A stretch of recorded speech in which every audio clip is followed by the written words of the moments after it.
Greetings and salutations, and thank you for clicking on today's video.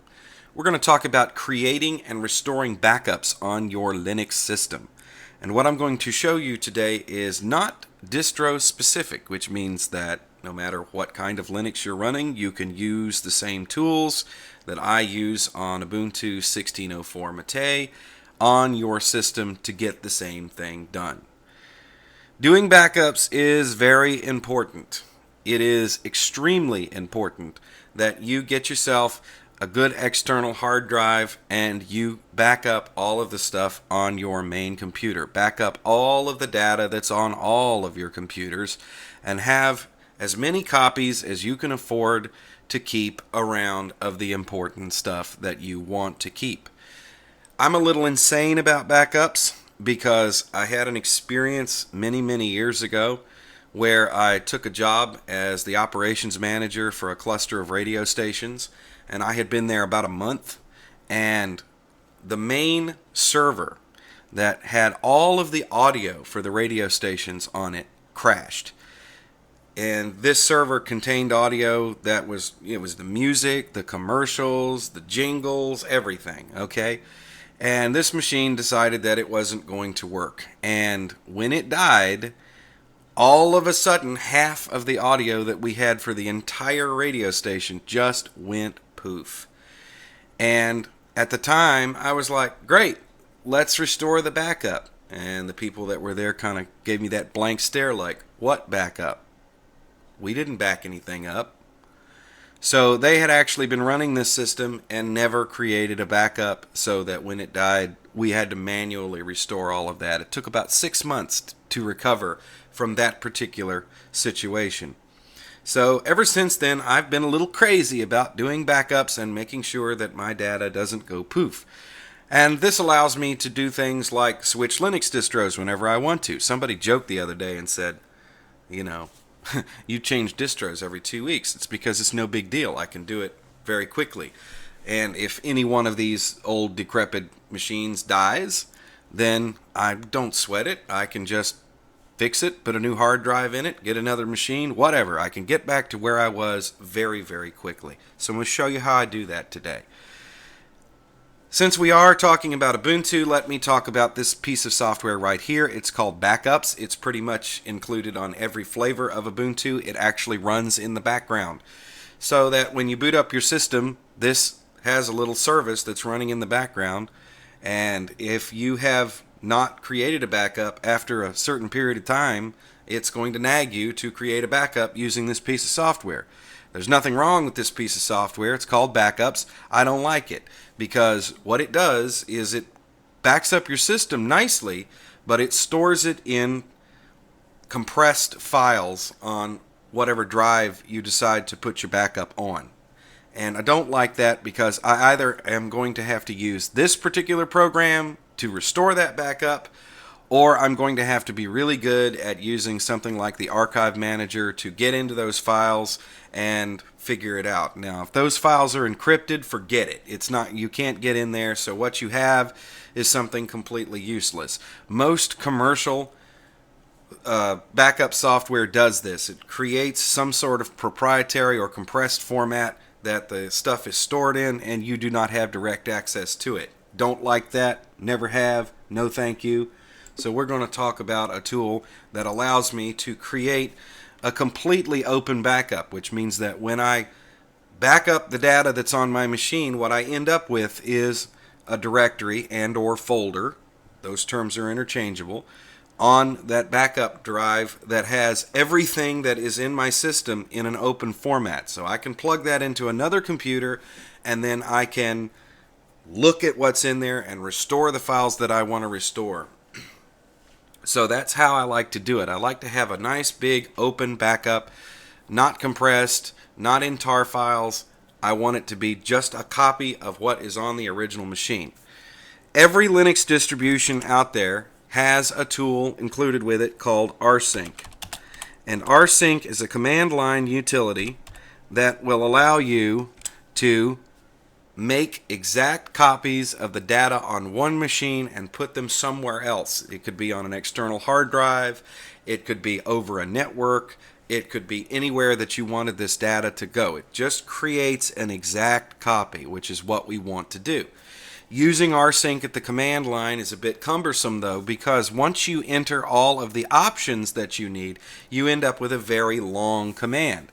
And you could do that and then create a script, for instance, where you could just click and it would automatically back up. The only problem with that is that if something changes, you're going to have to modify that script so you can modify that command. I ran into exactly that same problem when I used to manage Windows networks. I used a utility called xxcopy in Windows, which is not available by default. You have to go find it, but I would write a script around that so that all I would have to do is go and open up a command line on a Windows machine and type in backup, and it would go and do what I wanted it to do. The only problem was that if anything changed in the system, if I wanted to do it on a different drive, a different place, I would have to modify that script. Same thing with using rsync in a script. You'll have to make sure that it's exactly what you want and keep up with that. So an easier solution is to use a lovely little utility that's available on pretty much every Linux distribution called grsync. And what this little guy is, it's a GUI front end for the rsync command. So this allows you to graphically change what you do with rsync and select all of the options that you want. And this is just absolutely the most versatile tool of its kind I've ever used, because not only do I use it for backups, I use it for restoring data. If I have to copy a large chunk of data somewhere, this is the tool to use. And we're going to basically be concentrating on using grsync today. So, pretty straightforward. You get 3 tabs here when you open up grsync. You can choose your source, you choose your destination, and then you choose your options here. In this case, I have it set up to preserve pretty much all of the characteristics of those original files. So we're going to preserve the time, preserve the owner, preserve the permissions, preserve the group. We will delete on destination, which means that once I create a backup and then something changes on the source, if I run this again and I have deleted a file on the source that I want to make go away in the backup, it goes poof. So this way, every time that I do a backup, what I'm doing is I'm taking an exact snapshot of whatever I'm backing up, which is exactly what I want to do. I want it to tell me what it's doing. I do not want it to ignore existing or skip user, which means that on the destination, if the file is already there, that it'll just ignore the existing file and it'll say, okay, that's good enough. No, what I want it to do is that if that file has changed, if I have modified it, I want it replaced. And then as far as skip newer is concerned, on the backup, if the file has a newer modified time, which means that the file on the backup is actually newer than on the original system, I can have it skip it for whatever reason, but I don't. I want an exact snapshot. So no matter how a newer file gets into the backup, I want that replaced with what's actually on the system. And over here we have do not leave file system, which means that it won't follow symlinks. I don't have that checked because I don't have any symlinks to anywhere else anyway, but if you did and you didn't want it to go following those links, then you would check that. I do want it to show the transfer progress. However, that's a little wonky. It doesn't really show you the transfer progress correctly, but I like to see something on the screen. And this is the size only option. If the file changes by size, I guess that it'll mean that it'll move that. And then Windows compatibility, which is nice if you are taking something from a Linux machine or a Unix machine and trying to dump it onto an NTFS drive, it'll make sure that it's compatible. I'm not doing any of that, so no problem.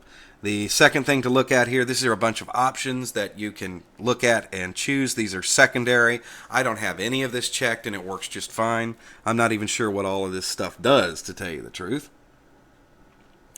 And then finally, you can run a command before rsync or after rsync, but the main thing that you want to do here is make sure that you run this as the root user.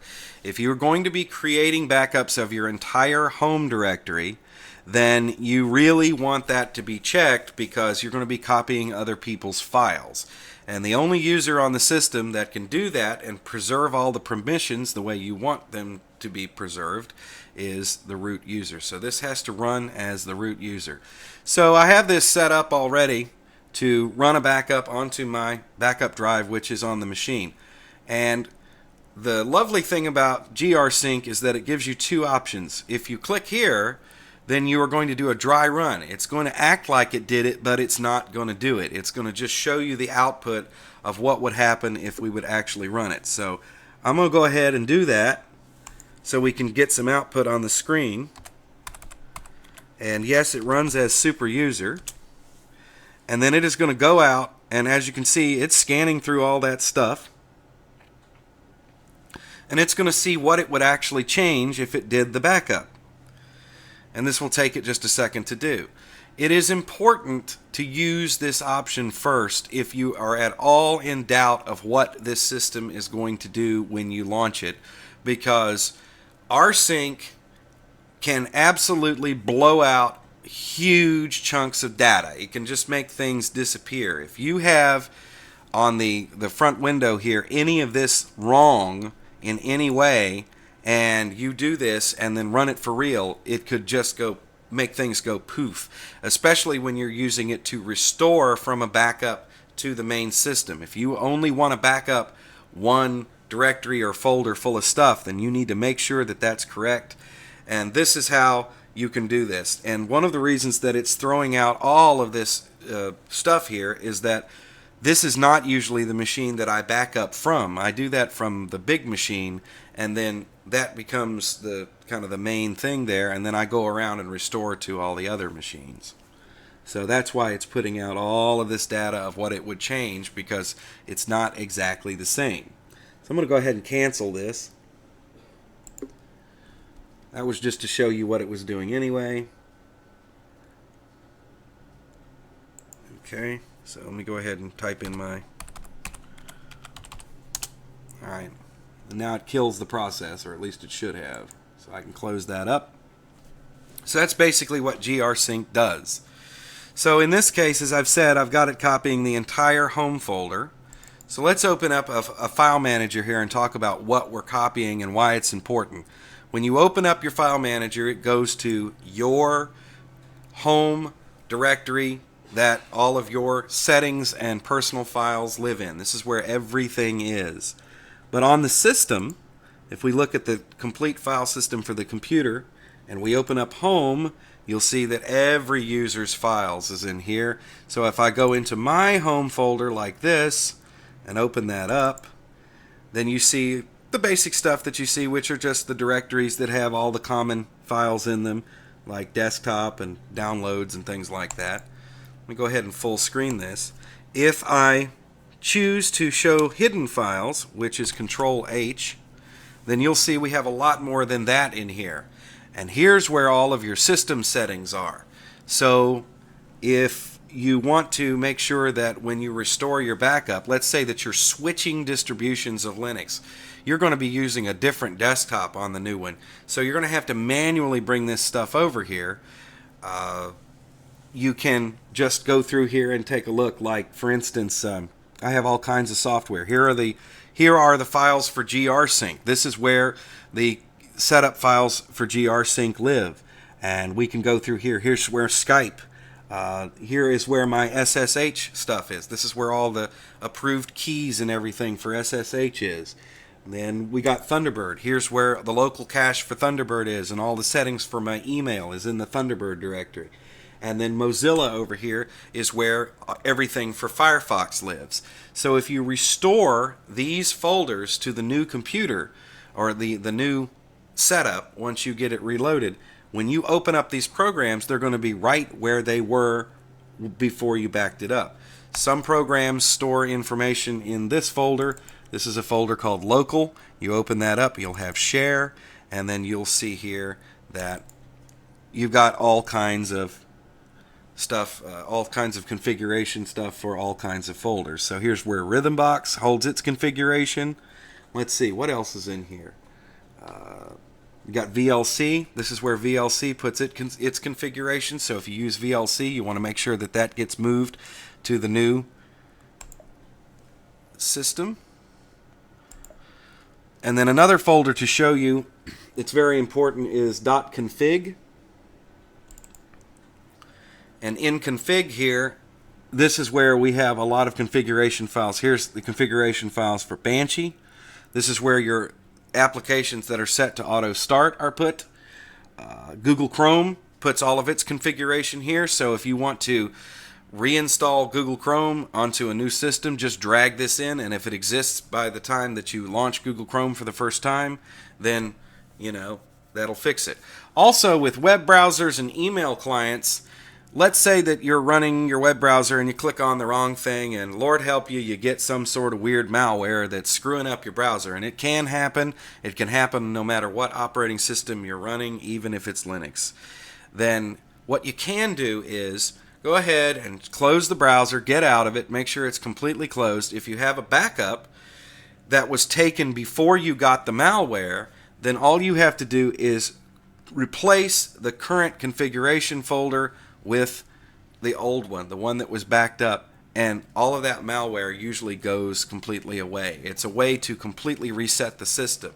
Or if you think maybe the malware might have gotten backed up and you just want to reset completely, like you just installed it, I mean, you're not going to have any of your bookmarks or any of your site settings or anything, but you'll start from scratch. Just delete this folder entirely and then restart the browser, and it will create it fresh. So that is a nice trick that you can do if you know where everything is. You can just get rid of it.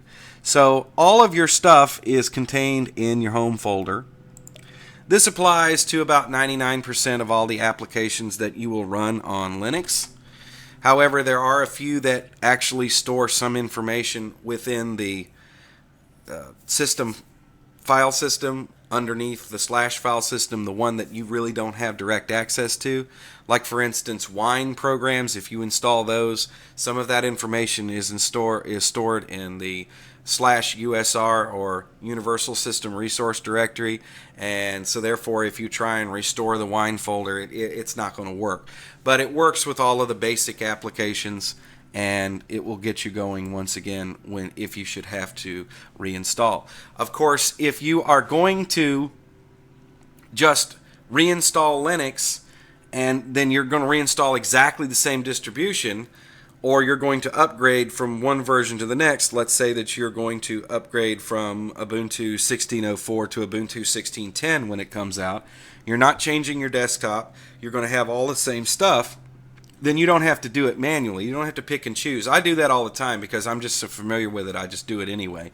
But what you can do is just reverse this. So if I wanted to restore what was on the backup drive to my home directory, then I would go in here and then I would find the backup drive, and then I'm going to tell it I want to restore home backup. No, I want to restore home backup. Thank you. Alright, so I'm going to choose that and say OK. And now for my source, or my destination rather, then I would choose to go to File System, and I would choose Home, and then I would make sure that I had a little slash here, because what this slash tells the system is that I want everything in the source folder to go into the folder that I am choosing here. I don't want to change the directory structure at all. I want to make sure that everything is going to be exactly the same as it was. You can play around with that to see the difference on your own system. But anyway, you put that slash there and it just makes sure that everything goes where it's supposed to go. Now, if I would turn this thing loose, what it would do is it would take my backup home folder and now it would put it into the home folder on the main system. And then all I would have to do is restart the computer, and when I did, it would be exactly where I left it. In Linux, you pretty much, it's kind of hard to back up the whole system at once. So you're not going to back up all your applications. So what you'll have to do is you'll have to reinstall. However, there are tools out there that create lists that you can use with Synaptic. I know Linux Mint has a tool that's already included that you can back up all of the applications that you have already installed to your system. You put those in a little file, it creates a list, and it will reinstall them. So usually it's not that big of a deal because all you do is just reinstall all the applications you had before. move your settings back over, you're done. This whole process, if this machine would die right now, it'd just go and it wouldn't work, the hard drive would, let's say, completely fail. I can put a new hard drive in it, I can restore that system and have it back up and running in like an hour or two. Of course, it all depends on how much data you are actually doing. How much are you restoring? In my case, I've got I think about 150 gigabytes of data. So it does take time to move that around from place to place. Speaking of which, one thing I wanted to say about grsync that I really like the way it works is that this creates an incremental backup.